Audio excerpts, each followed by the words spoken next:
Hello दोस्तों, जब आपका खाने खाने का मन ना हो तो कोई बात नहीं, आप हेल्दी और बहुत ज़्यादा टेस्टी ये देखिए चीले और ढोकले बनाकर तैयार कर सकते हैं, जो आपको काफ़ी पसंद आएंगे, जो काफ़ी हेल्दी हैं। चलिए इनको बनाकर देखते हैं, यानी कि मैं आपको बताती हूँ। ये देखिए मैंने चावल लिए हैं सुबह के, और मैं ये दाल भी डाल रही हूँ। तो मैं दाल और चावल से ये दोनों चीज़ें बनाकर तैयार कर रही हूँ। इनको मैं ग्राइंड कर लूँगी। इसके बाद ही 1 और आधा कटोरी मैंने बेसन लिया, उसमें जो मैंने दाल और चावल ग्राइंड किए हुए लिए थे वो भी मैं इसमें ऐड कर रही हूँ। अब इसके बाद चलिए और भी इंग्रेडिएंट्स ऐड कर रही हूँ। इसके पहले मैं थोड़ा सा इसको मिक्स कर दूँगी। इसके बाद हल्दी का पाउडर, सबसे पहले बारीक कटा हुआ प्याज। मैं ये पहले ढोकले बनाकर तैयार कर रही हूँ, उसकी तैयार कर रही हूँ। इसके बाद ही मैं बाद में बताती हूँ कि मैं चीले किस तरह से बनाऊँगी। इसमें मैं चीनी ऐड कर रही हूँ। तो ये ढोकले बना रही हूँ ना, इसीलिए चीनी ऐड कर रही हूँ। चीनी ऑप्शनल है, 1 और आधा चम्मच मैंने इसमें चीनी ऐड कर दी है, क्योंकि ढोकले मुझे थोड़ा सा मीठे पसंद है, इसीलिए। टेस्ट के अकॉर्डिंग नमक ऐड कर दिया है, यानी कि चीनी ऑप्शनल है। जब भी आपका सुबह में जो भी खाना बने, और अगर आपका मन नहीं है शाम को खाना खाने का, तो आप इस तरह से कुछ भी बनाकर तैयार कर सकते हैं। बहुत ही ज़्यादा मज़े से खाएंगे, यकीन मानिए काफ़ी पसंद भी आएगा। 1 चम्मच पाव भाजी मसाला और 1 चम्मच मैंने आम की चटनी डाल दी है। बहुत ज़्यादा अच्छा टेस्ट आएगा। अगर आपके पास हो तो ज़रूर डालना, नहीं हो तो कोई बात नहीं। अब चटनी तो मैंने जो नॉर्मली आम की चटनी जिस तरह से बन के तैयार होती है वही डाल दी है, जिसमें प्याज, लहसुन, अदरक, साबुत धनिया, साबुत मिर्च, ये सभी को मैंने ऐड किया है, और ये सभी को अच्छे से मिक्स किया। ये अच्छा खासा एक बैटर बनके तैयार हो चुका है। तो ढोकले का बैटर तो आपको इसी तरह से ही बनाकर तैयार करना है।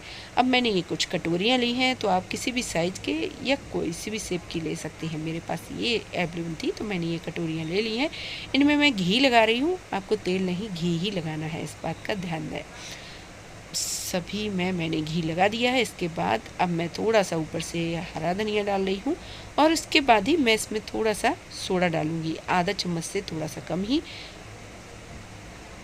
और इसको मैं 10 मिनट तक रेस्ट करने के लिए रख दूँगी। तो सोडा डालने के बाद आप 10 मिनट तक रेस्ट करने के लिए इसको इसी तरह से ही रखा रहने दें। इसके बाद जैसे ही आपको लगे कि आप तुरंत ही बनाने लगे हैं, तो उसके पहले ही आप इसमें थोड़ा सा इनो का पाउडर डाल दें, और जैसे ही इनो डालें और बस मिक्स करके तुरंत ही कटोरियों में भरते जाएं। ये देखिए इस तरह से मैं भरती जा रही थी। ये मैं जुगाड़ का काम कर रही हूँ। अगर आपके पास स्टीमर है तो आप उसमें भी बनाकर तैयार कर सकते हैं। इस तरह से सभी लोग बनाकर तैयार कर सकते हैं। मैंने कढ़ाई ली, कढ़ाई में 1 गिलास पानी लिया, उसमें 1 कटोरी डाली, और ये जो जाली रहती है ना दूध ढकने वाली, वही इसी तरह से ही रख देना है। इसके बाद ही मैं जो ढोकले की जो कटोरियाँ हैं वो मैं रखती जाऊंगी, और इसको 8 से 10 मिनट तक मैं कवर करके रख दूंगी। बीच बीच में चेक करती रहूँगी, और बस मीडियम फ्लेम पर आप गैस को रखें, और आपके ढोकले मिनटों में ही तैयार हो जाएंगे। बहुत ज़्यादा अच्छे बनते हैं, काफ़ी सॉफ्ट भी रहते हैं। तो मैंने इसको कवर करके रख दिया है, और बीच बीच में मैं चेक करती रही, और ये देखिए ढोकले इस तरह से बनकर तैयार हो चुके हैं। तो चलिए फिर अब इनको छौंका करते हैं, मतलब कि इनमें छौंक लगाते हैं। तो मैं प्याज से छौंक लगाती हूँ। ये मैं सुबह का जो खाना बचा हुआ था ना, तो मैं रात में वही बना रही हूँ। मैं कभी कभी इसी तरह से ही कर देती हूँ। हालांकि घर के लोगों को पता नहीं चलता है कि ये खाना मैंने कैसे बनाया है। रात का जो डिनर है वो किस तरह से बन के तैयार हुआ है। सुबह के सामान का ही मैं रात में डिनर बनाकर तैयार कर देती हूँ, और सभी लोग बहुत ही मज़े से खाते हैं।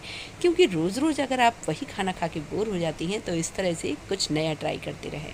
अब मैंने 3 से 4 स्लाइस में कट किए हुए प्याज, और ये देखिए कड़ी पत्ते मुझे बहुत पसंद है, इसलिए मैंने डाल दिया। और मुझे राई के दाने भी बहुत ज़्यादा पसंद है। सॉरी, मैं भूल गई थी राई के दाने भी, तो मैं राई के दाने भी इसमें 1 चम्मच डाल रही हूँ। ढोकले में राई के दाने का तो बहुत ज़्यादा अच्छा टेस्ट आता है। ये मैंने राई भी डाल दी है, और इसको चटकने तक मैं इसी तरह से ही चलाती रहूँगी। तेल मैंने सरसों का लिया है, आप कोई सा भी ले सकते हैं। आप या बटर में भी इसको फ्राई कर सकते हैं।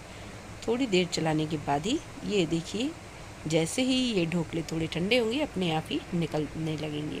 देख सकते हैं, जाली देखकर तो आपको पता चले क्या हुआ, कितने ज़्यादा सॉफ्ट ये ढोकले बनकर तैयार हुए हैं।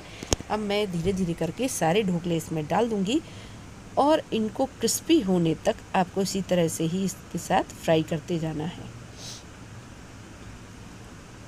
तो मैंने तो तेल बहुत ही कम लिया है, आप चाहें तो और भी ले सकती हैं। मुझे ज़्यादातर मैं यही कोशिश करती हूँ कि तेल कम ही डालना पड़े। और कुछ ढोकले बचे हुए हैं, जैसे ही ये यूज़ हो जाएंगे फिर मैं इनका यूज़ कर लूँगी बाद में। तो धीरे धीरे करके मैं और भी ढोकले बनाती जा रही हूँ इसी तरह से ही। तो देखा आपने, ये ढोकले तैयार हो चुके हैं। इनको मैं गार्लिक चटनी और हरी चटनी के साथ सर्व कर रही हूँ। तो ये देखिए, ये गार्लिक चटनी भी तैयार है। अगर आपके पास ना हो तो कोई बात नहीं, आप चाहें तो कमेंट करके पूछ सकते हैं, मैं आपको बता भी दूँगी। और ये हरी चटनी तो मैं ज़्यादातर रखे रहती हूँ घर पर ये चटनियाँ बनाकर। आप इसमें ऊपर से, अगर आपके पास चटनियाँ ना हो तो कोई बात नहीं, आप इसमें ऊपर से ये देखिए प्याज तो डलेगी ही, साथ में अनार के दाने डालकर खाएं, बहुत ज़्यादा अच्छा टेस्ट आता है। अब चलिए मैं चीला बना रही हूँ। तो मैंने और जो बचा हुआ चावल और दाल थी उसको ग्राइंड किया और इसी तरह से बेसन लिया और थोड़ी सा सूजी ऐड की, क्योंकि मैं ये चीली बना रही हूँ। तो चीले बनाने के लिए मैंने सारा सामान उसी तरह से ही लिया, सिर्फ उसमें चीनी ऐड नहीं की है बैटर में।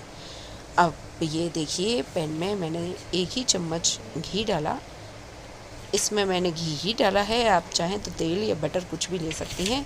और बस इसको फैलाएं। इसमें भी मैं गार्लिक चटनी लगा रही हूँ सबसे पहले, इससे बहुत ज़्यादा अच्छा टेस्ट आया है। सभी को ये काफ़ी पसंद भी आए हैं चीले। और इसके बाद ये हरी चटनी भी लगा रही हूँ। अगर आपके पास ये दोनों चटनियाँ ना हो तो कोई बात नहीं, आप इसमें टोमेटो केचप लगा सकते हैं, जैसे मैंने भी इसमें केचप लगाया है थोड़ा सा। और इसके बाद मैं थोड़ा सा ये मसाला लगा रही हूँ आलू का। आप चाहें तो जो भी सब्जियाँ आप बनाकर रखते हैं या कोई सी भी सब्ज़ी बनाई हो वो भी आप इसमें लगा सकती हैं। थोड़ा सा प्याज, या फिर आप इसमें सिर्फ पनीर ही ग्रेट किया हुआ लगा दें, प्याज लगा दें, बहुत ज़्यादा अच्छा तभी टेस्ट आ जाएगा। और ये देखिए, चाट मसाला भी डाल दें थोड़ा सा। तो मज़ेदार ये चीले तैयार हो चुके हैं। इनमें किसी की भी ज़रूरत नहीं है, आप इसी तरह से ही फोल्ड करें और गर्मा गर्म सर्व करें। तो देखा आपने, जब कभी भी खाना खाने का मन ना हो आप इनको तुरंत बनाकर तैयार कर सकती हैं और मज़े से खा सकती हैं। कैसे लगे ये ज़रूर बताएं। वैसे मेरे पास ये कमेंट आया था कि मैं ऐसा कौन सी चीज़ बना सकती हूँ जो खाना की जगह यूज कर रहे, तो इन दो में से आप कुछ बनाकर खाएं, यकीन मानिए बहुत ज़्यादा पसंद आएंगे। कैसे लगे ये ज़रूर बताएं। अगर पसंद आते हैं तो चैनल को लाइक, सब्सक्राइब और शेयर करना बिल्कुल भी ना भूलें। Thank you.